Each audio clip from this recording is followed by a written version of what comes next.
Average 25 to 30 meters per day.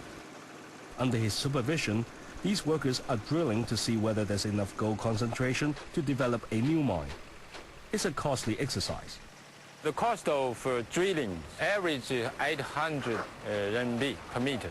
And, that was if we drill 400 meters, around 320,000 RMB. If no gold is found or if the sample shows gold content is of less than 1 gram per ton, that spending will literally go to dust. Grand TG Gold has been spared. It has struck gold. Investors in mines must also pay for repairing damages done to the environment by mining activities. You have to recover and rearrange the mine into a eco environment that will shoot all the the environmental issues. The cost of it at the moment by world standard is to 2-3% of the cost. Our gold mine management cost is between 2 to 3%. So if you're doing that environmental thing, that will be equivalent to the whole management team. Other expenses also add up. Robin Lee wants to provide high-tech communications equipment to miners to ensure their safety underground. But advanced technology can also save money. Sometimes the modern equipment, sometimes a mineral detector. You can detect certain material up to 15 kilometers. So you can use some advanced technology too. So that brings down the cost of the drilling.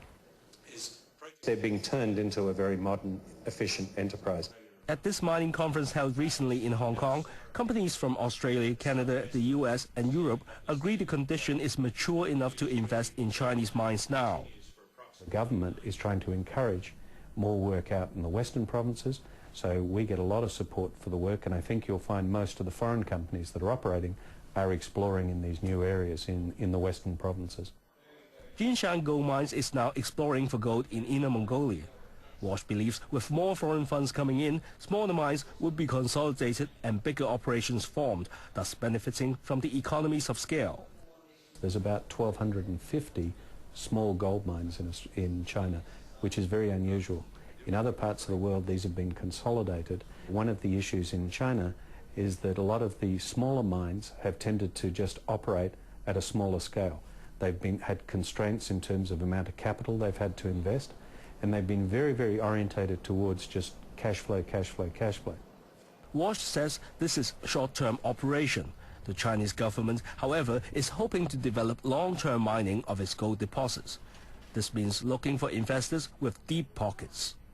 An Australian firm believes Hong Kong can provide a platform for foreign companies to raise enough funds for large-scale mining operations. Hong Kong is a great market. It's a very liquid market.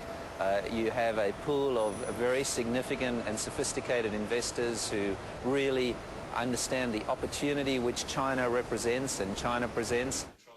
Walsh, however, warns investors not to jump too hastily into the sector. It is not an easy business. If it was easy, everybody would be doing it. You've got to have very intelligent people, you've got to have a good knowledge, and you've also got to have that risk capital, and you've got to be prepared to make intelligent decisions on investing. Klein believes all that will eventually come to Hong Kong.